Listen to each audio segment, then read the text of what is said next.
Midterm election season is approaching quickly, and some Democrats are urging their colleagues to shift their messaging, giving their party a better chance, maybe, at winning back one or both chambers of Congress.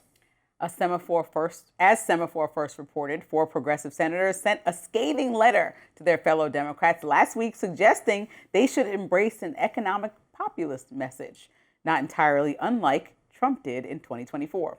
Listen to this. The group wrote, "Billionaires and corporate interests have captured our political system, but our party's anemic response to the rigging of our democracy and economy in favor of the ultra-wealthy has eroded our credibility with working people." They continued, "There's a clear consensus in our party for a relentless focus on affordability this year and beyond. We agree, but it would be a mistake to embrace an affordability agenda that fails to confront the billionaires and corporations, making it impossible for hardworking Americans to achieve and afford a middle-class life. Bland policy proposals without a narrative explaining who is getting screwed and who is doing the screwing will not work." The group behind the letter included some familiar names like Adam Schiff, Chris Murphy, and unsurprisingly, Robby's favorite, Elizabeth Warren.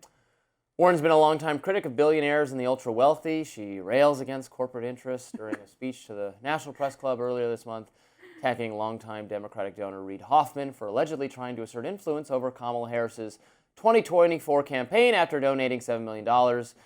Let's listen to her for some reason. There was Reid Hoffman, a man with close ties to 2 of the biggest corporations under fire from the FTC, Microsoft and Facebook, hectoring Harris to promise that she would fire the FTC chair. Now remember, the central challenge confronting the Harris campaign was affordability. And Chair Khan was doing more in that fight than pretty much anybody else in government. Hoffman responded to Warren's attacks on X, writing, "I agree with Senator Warren that today's economy is not working for most people. I want to fix this by growing the economy. She wants to grow regulation. Her policies shrink the tent. We need a bigger, smarter coalition that can beat Trump and deliver." But fellow tech executive turned investor David Sachs took a more cynical view of Warren. He quipped in a post of his own, perhaps Reid thought the Bolsheviks wouldn't come for him if he slavishly donated to all of their anti-Trump lawfare dirty trick campaigns. He was mistaken. Of course, Warren wasn't done. She went on to make a jab directly at Harris for listening to her, quote, corporate allies. Harris proclaimed that she would address high costs facing families by putting in place tough corporate price gouging laws. Later, according to the New York Times, she, quote, narrowed those proposals after a, quote, corporate allies of the campaign badgered her into doing so.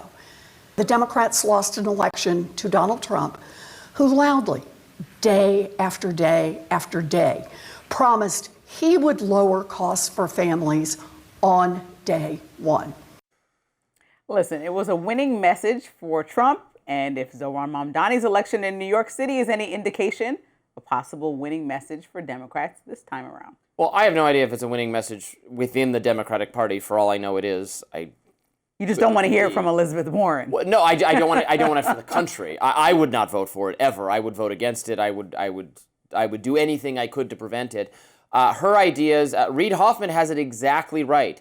He wants to grow the economy for all Americans. She just wants to grow regulation. She's defending Lina Khan. Lina Khan's entire work was to make things less affordable for Americans by breaking up big companies and bogging them down in regulation. She's trying to get in the way of you and things you buy and want and need because she has some problem with capitalism. That's Elizabeth Warren's problem too. This is not, we're not going to make things more affordable by shrinking the economy, by punishing the billion. I mean, look, maybe this is the Democratic view. It's the socialist view. If Democrats want to be the party of socialism and promote this view, they're entitled to do that. This might be a winning message, again, to get the Democratic nomination.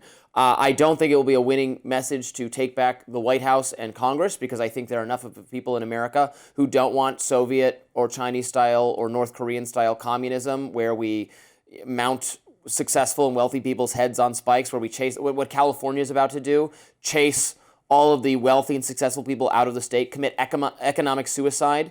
We don't want that for our country. I don't want that for my country. Again, some people do. Go ahead and make that argument, but that's what this represents. I think that Elizabeth Warren is probably not the best spokesperson for this to be the face of the new version of the Democratic Party. I've interviewed Elizabeth Warren before and been very critical of her policies and asked her. And so she and I had a back and forth. But I think that sometimes her and some language that we hear from certain people that really champion everything that she says is that there's no room for discussion. It just feels like anybody who's made any money, let's penalize them. And so it's not pro-business, and I'm very pro-business. And so sometimes her dialogue doesn't sit well with me. I think some of what they're saying and the messaging that they're pushing forward to Democrats still resonates. I could take the person away from the actual policies and the statements that they're making, is that nobody wants these bland politicians that are kind of vaguely toting the line with corporate interests that are not in the interest of the American people, making bland statements, playing both sides. Like, people want forceful, defiant statements about exact policies that they're going to push forward. And I think that she's saying that's a winning message for Democrats. Historically, Democrats were the party of the working class, and somehow they changed into the party that represents people that went to Ivy Leagues and extremely thoughtful. And it was like, listen, the most Americans don't want to hear you talking above them up here. Most Americans want you to talk directly to them. And it's not that that's a bad thing to be knowledgeable about all this information, but when you start nitpicking about all these policies that you want to put in place when I can't even figure out dinner tonight, I'm probably going to turn you off and see what the other people are talking about. And I think that has been the biggest issue and why Kamala felt so disconnected, because this is not the 90s where you can bring out somebody like people that I love, Beyonce, Oprah, Cardi B, and change my mind. I need to know exactly what policies, and that's what Kamala leaned on, the historical Democratic Party that could just bring out a celebrity and it works. She leaned on the wrong things. You had to lean in like Zohran Mamdani did. He was nameless a year ago. People had no clue who he was. And now he's one of the biggest stars in the Democratic Party. And because he spoke to the same issues that Trump spoke to. Different strategies perhaps, but speaking to the same issues. And so a lot of people say campaigning is all a lie because President Trump, as an example, did not really change the economy. Zohran Mamdani, people don't believe in some of his policies. They think they're too pie in the sky. But the fact that he spoke directly to New Yorkers, every time he was asked a question that had to do with him leaving New York, he brought it back to New York and said, I'm here for New York. Every time he was asked about anything else that had nothing to do with his campaign, he brought it back to the economy and what he was there for. Even the meeting with President Trump, he said, I care most about economic relief for New Yorkers. And I think that that's what people need to stick to. Whoever's going to be in these midterms and the next president in the Democratic side needs to stick to a message that speaks to the economy heavily, because nobody cares about. I agree that the message should be on the economy. I don't think what Mamdani and Warren have are answers that actually increase affordability. Elizabeth Warren's major contribution to our American system is the Consumer Financial Protection Bureau. That was her idea. This is a government bureaucracy that finds examples of businesses doing things that the Consumer Financial Protection Bureau thinks are not in the interest of consumers, and then the Consumer Financial Protection Bureau fines the business. It levels a fine.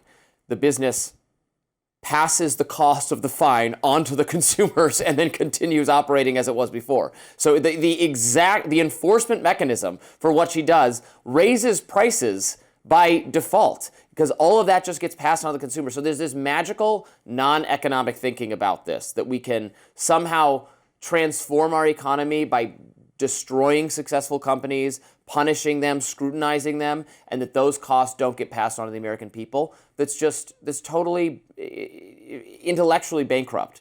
And it's exhaustive to me that it gets so much attention from mainstream media. Coming up, data shows that fewer Americans are drinking alcohol. We'll explore why. Don't go anywhere.